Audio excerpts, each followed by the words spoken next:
ધંધો કરવાવાળા લોકો કે જે લારી પણ ભાડાથી લે છે, લારી પર વેચવા માટે શાકભાજી કે ફ્રૂટ એના માટે પણ 5% 10% એડવાન્સ વ્યાજ આપીને એ ધંધો કરતા હોય છે। આદરણીય પ્રધાનમંત્રી નરેન્દ્ર મોદી સાહેબે આ સ્વનિધિ યોજના હેઠળ આ શહેરના તમામ,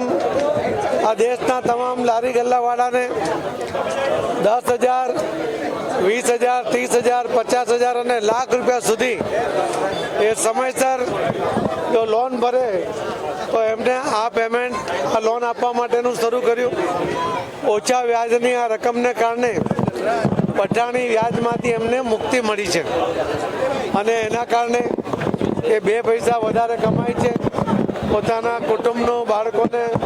સારી રીતે ભરણ પોષણ કરીને એને સારું એજ્યુકેશન પણ આપી શકે છે। આ સ્વનિધિ યોજના હેઠળ આખા દેશમાં પહેલીવાર પ્રધાનમંત્રી મોદી સાહેબે આ લારી ગલ્લાવાળા ઉપર વિશ્વાસ કરીને બેંકમાંથી એમને લોન અપાવી છે। આ દિન સુધીની કોઈ પણ સરકારોએ આ લારી ગલ્લાવાળા માટે ક્યારેય એમની દરકાર કરી નથી, ક્યારે એમના માટે કોઈ યોજના બનાવી નથી, ક્યારે કોઈ મદદ કરી નથી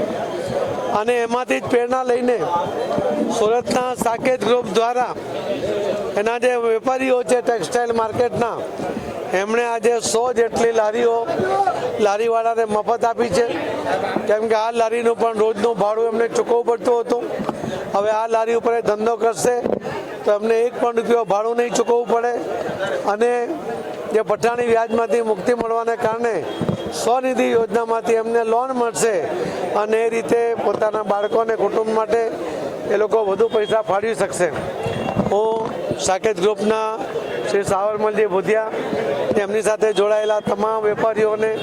ખૂબ ખૂબ એમનો અભિનંદન અને આભાર માનું છું કે એમણે આદરણીય પ્રધાનમંત્રી મોદી સાહેબમાંથી પ્રેરણા લીધી અને લારીવાળાઓની ચિંતા કરી છે। લારીવાળાઓને પણ અભિનંદન આપું છું કે એમને ભાડાની લારીના રોજના ભાડું ચૂકવવાને બદલે હવે પોતાની માલિકીની મફતમાં લારી મળી છે અને સ્વનિધિ યોજનામાં પ્રધાનમંત્રી મોદી સાહેબને કારણે એમને માલ લેવા માટે ઓછા વ્યાજની લોન મળી છે